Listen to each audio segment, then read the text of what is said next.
Hello everyone दोस्तों, कैसे हैं आप सब। आज के वीडियो में हम डिस्कस करने वाले हैं जो आपका सामाजिक विज्ञान कक्षा 10वीं अर्धवार्षिक परीक्षा होने वाली है, इनके इम्पोर्टेंट क्वेश्चन देखने वाले हैं। तो चलिए स्टार्ट करते हैं। फर्स्ट पार्ट मैंने अपलोड कर दिया है। फर्स्ट पार्ट में हमने 7 चैप्टर को कवर किए थे, ठीक है। 7 चैप्टर के हमने इम्पोर्टेंट क्वेश्चन देखे थे अर्धवार्षिक के लिए। आप जाके वो देख लेना, ठीक है। अब अगर अभी तक आपने उसको नहीं देखा है तो ठीक है। और यहाँ पर हम अध्याय 8 से देखिए पूरे 22 अध्याय तक यहाँ पर पूरे क्वेश्चन यहाँ पर देखने वाले हैं अर्धवार्षिक के लिए इम्पोर्टेंट क्वेश्चन। इनसे बाहर आपका एक भी क्वेश्चन नहीं जाने वाला है, ठीक है। यहाँ पर मैं वार्षिक परीक्षा के लिए आपको अलग से क्वेश्चन बताऊंगा, ये आपके अर्धवार्षिक के लिए हैं। तो चलिए स्टार्ट करते हैं। और अभी तक आपने हमारे इस न्यूज़ चैनल को सब्सक्राइब नहीं किया है, सब्सक्राइब करके बेल आइकन को प्रेस कर लेना ताकि हमारे आने वाले वीडियो की नोटिफिकेशन आप तक पहुंचते रहे। और हाँ, मैंने टेलीग्राम का लिंक डिस्क्रिप्शन बॉक्स में दे दिया है, आप जाके जुड़ जाना, ठीक है। सारे पीडीएफ्स मैं वहीं पर अपलोड करता हूं। तो चलिए देख लेते हैं यहाँ पर। तो यहाँ पर अध्याय 8 से यहाँ पर फर्स्ट क्वेश्चन है।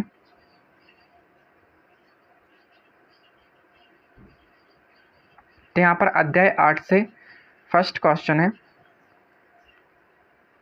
रूढ़िवाद से क्या आशय है, ठीक है। यहाँ पर यूरोप में राष्ट्रवाद उदय, यहाँ पर अध्याय 8 है, ठीक है। यहाँ पर काफ़ी क्वेश्चन यहाँ से पूछे जाते हैं। यहाँ पर रूढ़िवाद से क्या आशय है।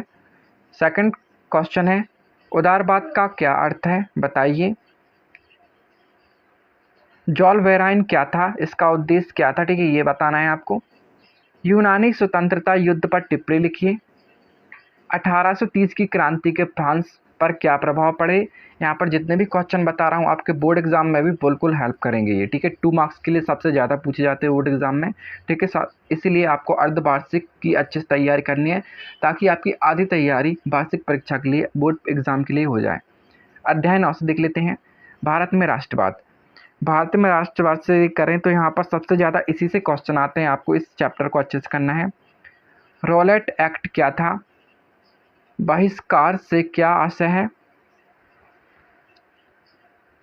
सत्याग्रह पर गांधी जी के 4 विचार बताइए।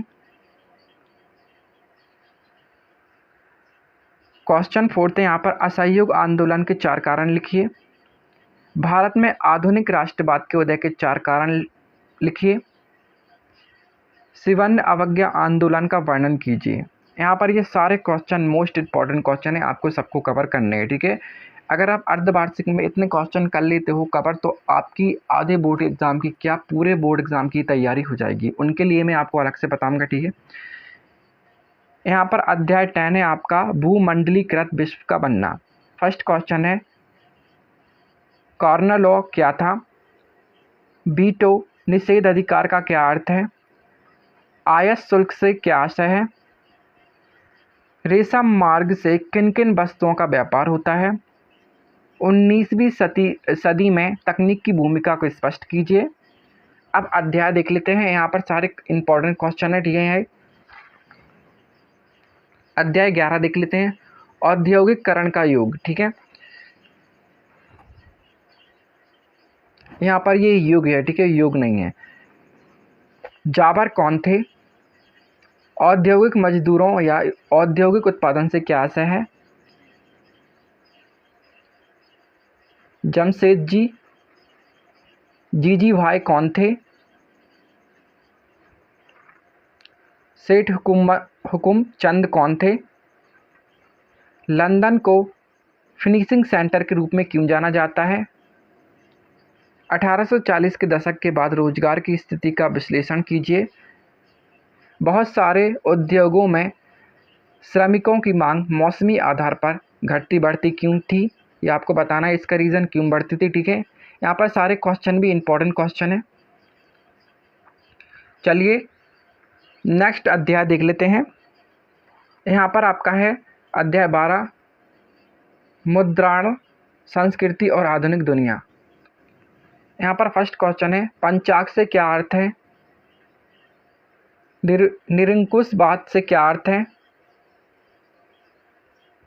प्लाटेन से क्या आशय है। गाथा गीत से क्या आशय है। बेलम क्या है। यहाँ पर 2 मार्क्स के लिए पूछे जाते हैं, आपको पता ही, आपके बोर्ड एग्जाम में 2 मार्क्स के लिए सबसे ज़्यादा क्वेश्चन आते हैं।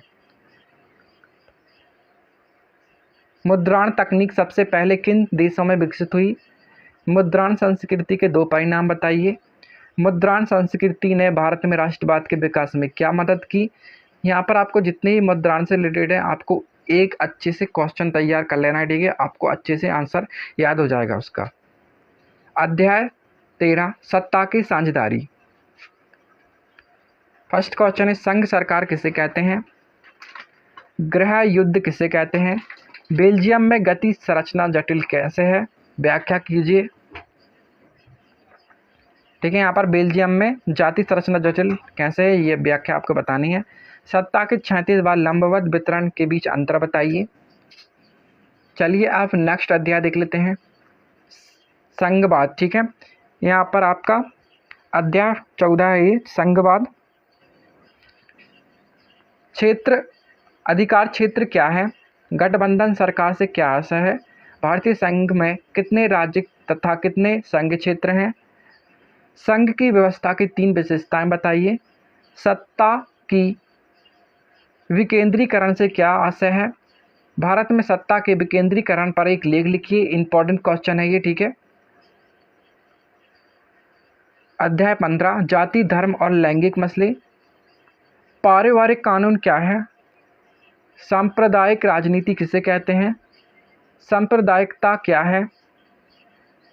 धर्मनिरपेक्ष शासन का क्या महत्व है? लैंगिक असमानता का क्या आधार है? नारीवादी आंदोलन क्या है? सारे इंपॉर्टेंट क्वेश्चन है, 2 मार्क्स के लिए आते हैं, ठीक है। बोर्ड एग्जाम में भी पर पक्का आएंगे ये। अध्याय 16 राजनीतिक दल। साझा सरकारें किसे कहते हैं? शासक दल किसे कहते हैं? राजनीतिक दल से क्या आशय है? राजनीतिक दल की 3 विशेषताएं लिखिए। दल व्यवस्था क्या है, उसका महत्व बताइए। अध्याय 17 से देख लेते हैं, लोकतंत्र के परिणाम। चलिए यहाँ पर लोकतंत्र के परिणाम से देख लेते हैं।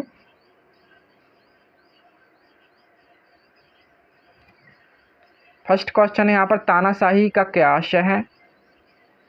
लोकतंत्र में निर्णय लेने में देरी का क्या कारण है? ठीक है, ये आपको बताना है। मतलब लोकतंत्र में निर्णय लेने में देरी का क्या कारण है, ये आपको बताना है। आर्थिक विकास किस कारक पर निर्भर करता है? लोकतांत्रिक देश गैर लोकतांत्रिक देश में क्या अंतर है, बताना है आपको। अध्याय 18 है विकास। ठीक है, यहाँ पर विकास से देख लेते हैं। शिशु मृत्यु दर क्या है? राष्ट्र विकास, राष्ट्रीय आय एवं आर्थिक विकास के अर्थ बताइए। ये तीनों अलग अलग हैं, ठीक है। ये 2 मार्क्स के लिए आते हैं दोनों तीनों, ठीक है। साक्षरता दर क्या है? संपोषणीय विकास क्या है, उसके उद्देश्य बताइए। इंपॉर्टेंट है, 2 मार्क्स के लिए आते हैं आपके। भारतीय अर्थव्यवस्था के क्षेत्रक। अध्याय 19 सेवा क्षेत्र क्या है? अल्प बेरोजगारी क्या है? अधोसंरचना किसे कहते हैं?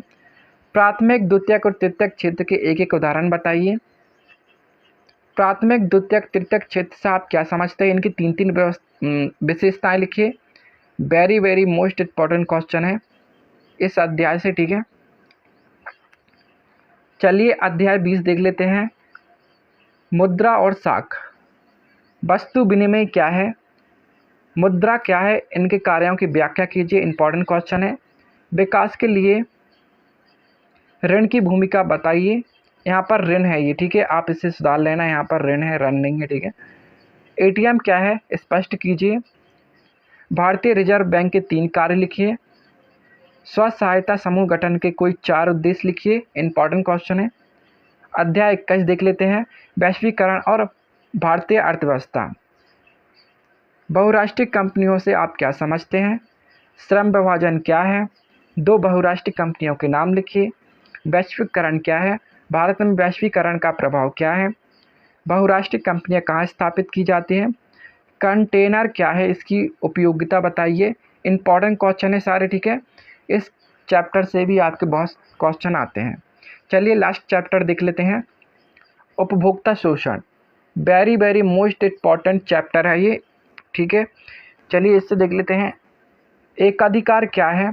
काला बाजारी किसे कहते हैं? उपभोक्ता शिक्षा क्या है? तीनों क्वेश्चन यहाँ पर 2 मार्क्स के लिए आते हैं। Very very most important question है आपके वार्षिक परीक्षा के लिए भी, ठीक है।